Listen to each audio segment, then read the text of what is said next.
emikolo gifuuse emikolo ku Lwokusatu lwali Lwakusatu yes ku Lwokusatu twali mu kwanjula kwa Desire Luzinda ku Lwomukaaga ne tubeera lwali Lwamukaaga nedda ku Lwokutaano ne tubeera ku mbaga ya Desire Luzinda ku Sunday twabadde ku mbaga ya Dr. Bossa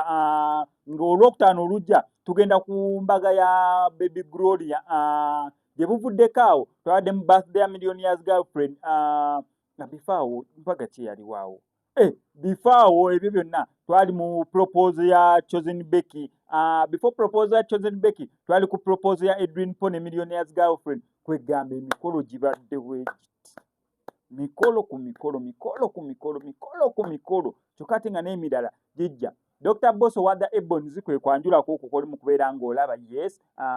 kijjukireko kwawedde bami ne gundi webale ku representinga Pastor Bujingo ku Lwokutaano leero olwaggwa yali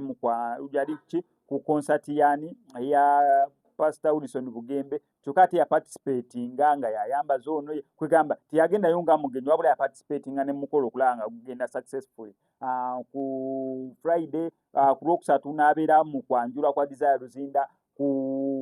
Lwokutaano n'abeera ku mbaga ya Desire Luzinda ku Sunday manya ku Lwomukaaga n'abeera ku mbaga ya Desire Luzinda ku Sunday yabadde ku mbaga ya Dr. Bannange kugamba abantu bali mikolo ku mikolo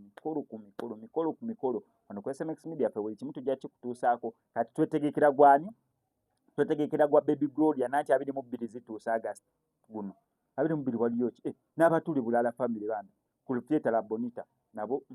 kati tunaamala omukolo tuvaayo mu mukolo saawa emu 2 tugende eno ku Theatre La Bonita nange wano ku SMX Media tamanira na Fabalegi short sigowe nawe ayagala okukola oluyimba olwa video oba olwa audio ng'oli muyimbi oli ayagala okukola visualizer ng'ennyimba zo agenda zipromotinga ne ku TV stations ez'enjawulo bakuleko ku bizikola enamba y'essimu ebisigadde obibalekere